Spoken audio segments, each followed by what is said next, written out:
Matthew chapter 16. The Pharisees and Sadducees approached and tested him, asking him to show them a sign from heaven. He replied, "When evening comes, you say, 'It will be good weather, because the sky is red.' And in the morning, 'Today will be stormy, because the sky is red and threatening.' You know how to read the appearance of the sky, but you can't read the signs of the times. An evil and adulterous generation demands a sign, but no sign will be given to it except the sign of Jonah." Then he left them and went away. The disciples reached the other shore, and they had forgotten to take bread. Then Jesus told them, "Watch out and beware of the leaven of the Pharisees and Sadducees." They were discussing among themselves, "We didn't bring any bread." Aware of this, Jesus said, "You have little faith. Why are you discussing among yourselves that you do not have bread? Don't you understand yet? Don't you remember the 5 loaves for the 5,000 and how many baskets you collected? Or the 7 loaves for the 4,000 and how many large baskets you collected? Why is it you don't understand that when I told you, 'Beware of the leaven of the Pharisees and Sadducees,' it wasn't about bread?" Then they understood that he had not told them to beware of the leaven and bread, but of the teaching of the Pharisees and Sadducees.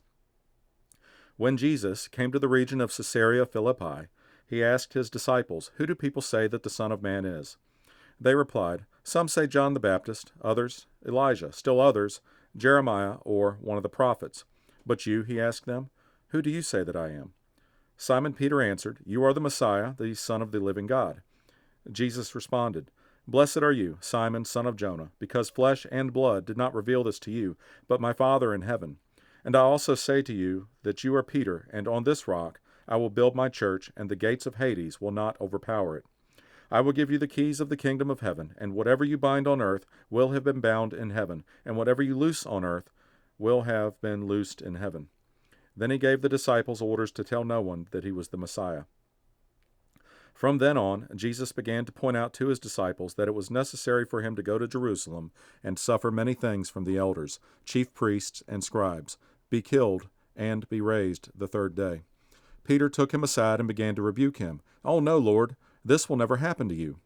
Jesus turned and told Peter, "Get behind me, Satan. You are a hindrance to me because you're not thinking about God's concerns, but human concerns." Then Jesus said to his disciples, "If anyone wants to follow after me, let him deny himself, take up his cross, and follow me. For whoever wants to save his life will lose it, but whoever loses his life because of me will find it. For what will it benefit someone if he gains the whole world, yet loses his life? Or what will anyone give in exchange for his life? For the Son of Man is going to come with his angels in the glory of his Father, and then he will reward each according to what he has done. Truly I tell you, there are some standing here who will not taste death until they see the Son of Man coming in his kingdom."